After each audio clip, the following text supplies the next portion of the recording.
a very different vibe. I called this Neptune because, hashtag Mercury retrograde.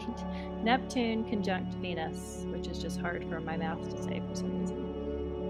I'm going to call on Sonia to start this because I always go to Sonia whenever I have Neptune questions. So what's your thoughts on this one?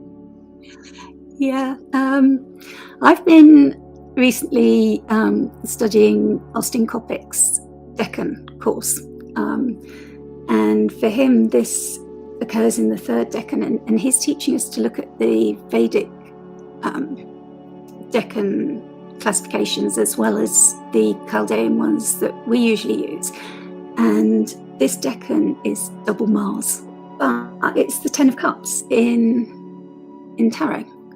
So there's like a, what would you call it? A completion. Yeah, a completion there, but also an initiation as well with double Mars. Yeah, I mean, it looks like the bound. It's funny to have like the last decan of Pisces be Mars, and then the first decan of Pisces be Aries. Yeah, it's like that final end of the year to push us through to be able to be reborn.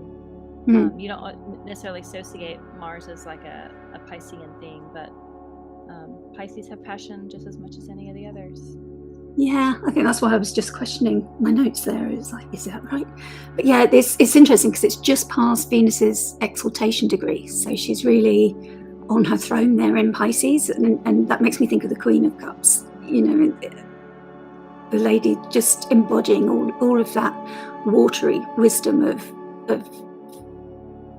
intuition and just really trusting everything that comes to you through that water and that memory that you were talking about before that comes through Pisces.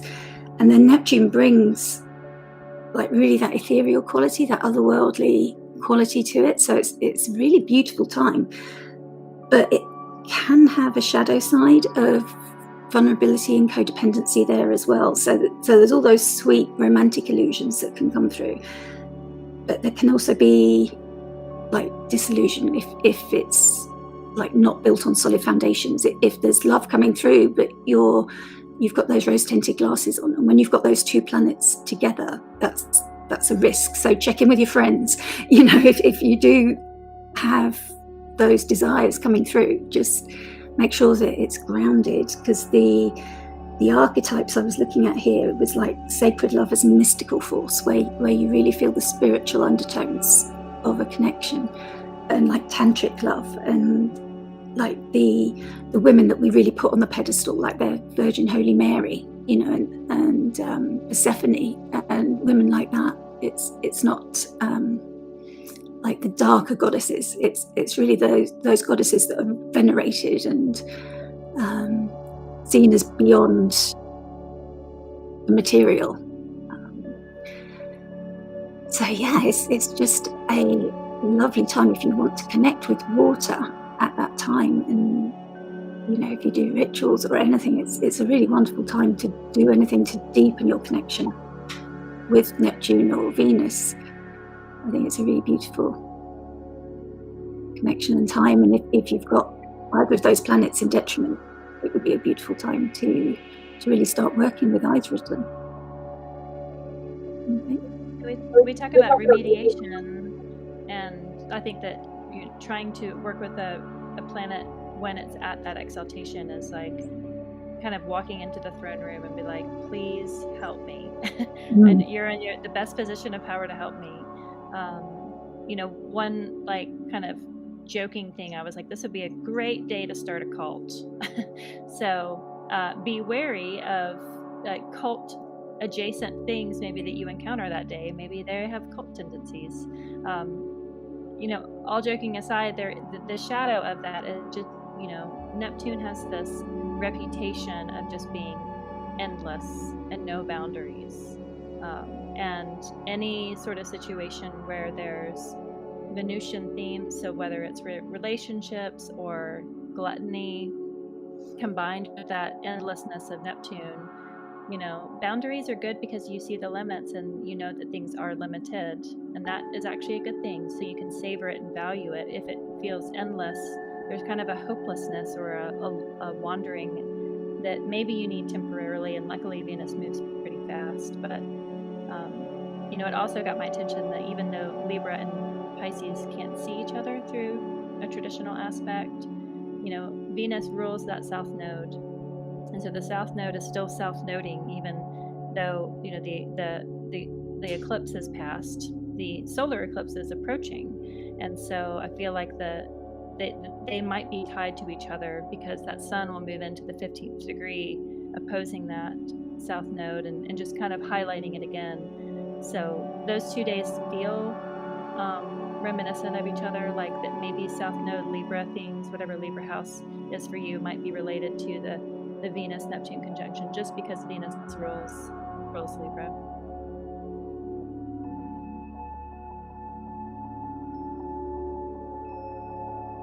Shauna, Janessa, you got anything on this one? I do, just a little one. Yeah. I must be on a delay, I'm sorry.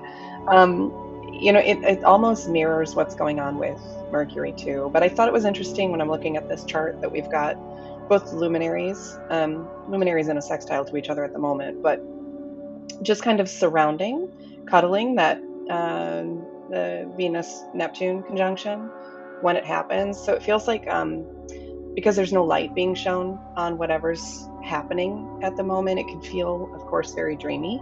But I feel like it's almost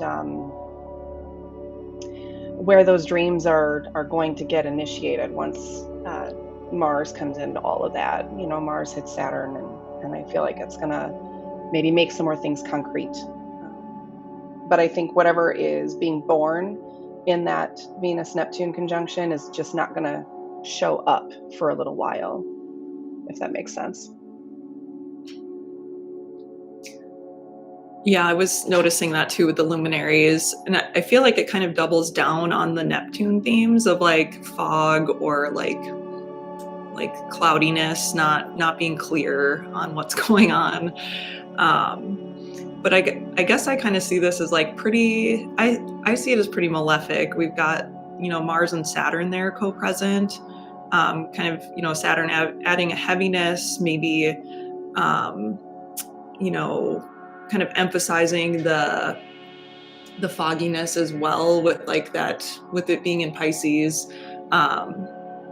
I think I've heard Austin Coppock talk a lot about Saturn and Pisces for him, like being really depressing. Like, I feel like adding that fog there, like as they approach each other is not helping things.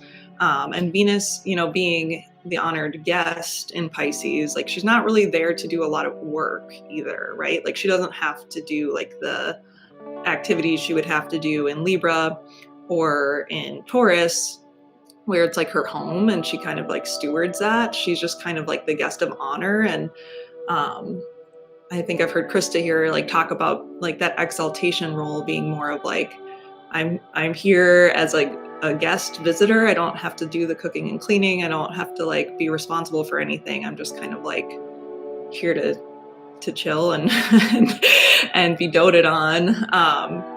So she might tend to overindulge, I think, and especially with Jupiter ruling this and Jupiter being in Taurus, there's like big overindulgent vibes that can be dangerous for people struggling with substance abuse.